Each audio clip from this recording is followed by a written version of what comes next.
Okay, welcome along back to the Thefransterproject. Different recipe this time. What we're going to do now is we're going to make some Irish shoulder bread. This is going to be a two-parter because we're going to turn this into a Dublin prawn sandwich. Obviously, being Irish shoulder bread, then Dublin bread prawn sandwich, you can see what I mean. Basically, what we've got here is we've got 250 grams worth of baking flour, baking powder, and we've got a cup full of 80 grams of normal plain flour. So what you do is whack that into there. You get yourself a good teaspoonful of bicarbonate of soda or any kind of baking soda, and we put that in there like so. And we get some salt, another teaspoonful of salt in there, nice heaped teaspoon in there like so. You put that out of the way. And what we need to do there is we need to sieve that into a bowl. So basically we'll throw that in there like so.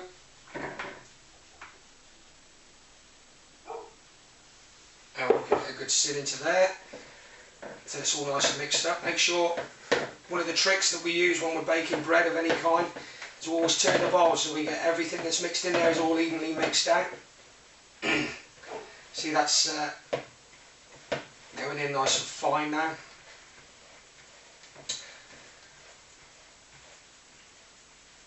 Okay, so that's all mixed fine. Okay, what we're going to do is we're going to stick that back in our mixing bowl now that we've give it a good mix. Let's see if I can get it in a bit better. There you go.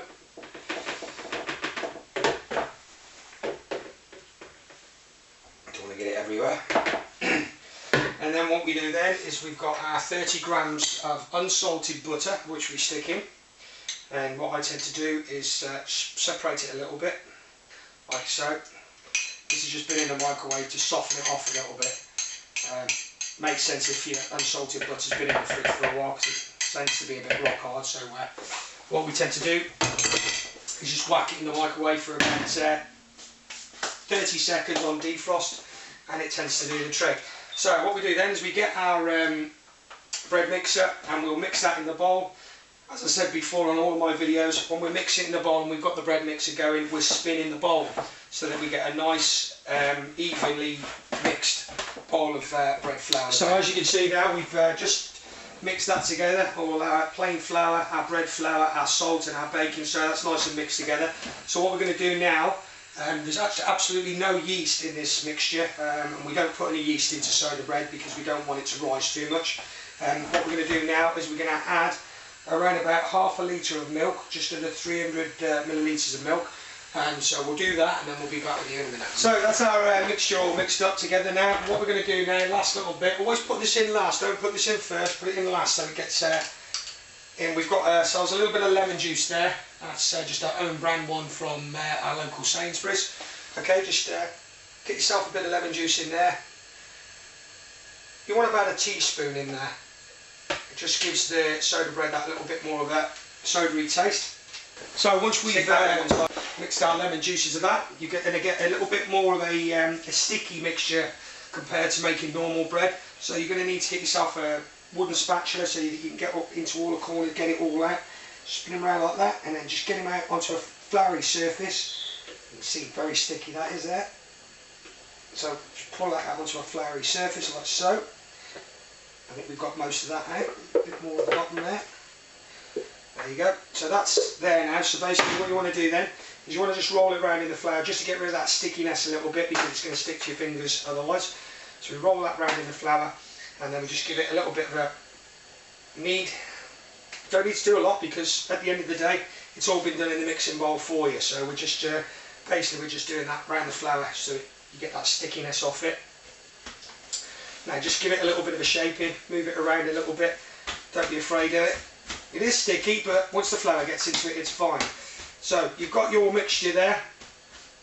Now what we're going to do is we're going to use 2 small tins like that. Okay, we're just going to lay them in the bottom of there. So we're going to have to cut that in half and then we'll stick them in the tin. So we'll do that and we'll be back with you very shortly. So as you can see, we've lightly greased our bread tins there with a little bit of olive oil. I've already prepared one there, as you can see. That's half of what we've just been preparing, so that just simply sits in there like the bottom of that. And to get it into there like that, basically, all you need to do is get it on your counter like so. Flatten it down, keep turning it as well. Flatten it down and square it off. Flatten it down, square it off, flatten it down until you've got the length of the bread tin. So you're just looking for very close to the length of the bread tin, because obviously we don't want this to rise too much. We want it to be flat because of the Dublin prawn sandwich that we're going to be making later with it. Okay, so I'm quite happy with that. It doesn't have to be completely symmetrical or anything like that. So you just pick him up then, don't be scared of him, and then bang, into your tin. There it is, that's in your tin. Okay, what you need to do then, you need to whack that in the oven, which we're going to do now. Stick that on the oven around about gas mark 7, which is around about 275, maybe 300 Fahrenheit. You stick that on the middle shelf, leave it in there for 35 to 45 minutes till it browns off. Bring it out, let it cool down, and we'll make the sandwich. We'll be back with you after this. So we're back then, and basically our bread has been in the oven now for around about 35 minutes. So what we're going to do is we're going to get our oven gloves on, take them out, like so. That is just what I'm looking for, just that brownness, as you can see. Let's just leave the oven off for a minute. As you can see, that brownness that we're looking for there. And obviously, because we put that olive oil in there, it's moving around in the dish. No problem at all, we'll get those out easily. That's what I'm looking for. That's Irish shoulder bread, and what we're going to do now is we're going to stick them onto our tray like so. So we just pick them up, load them on there like so, move our ones out of the way, stick that one on there like so. We'll let those cool down now. We'll come back with part 2 of making our mayonnaise and putting our prawns on there for our Dublin prawn sandwich. We'll be back with you shortly.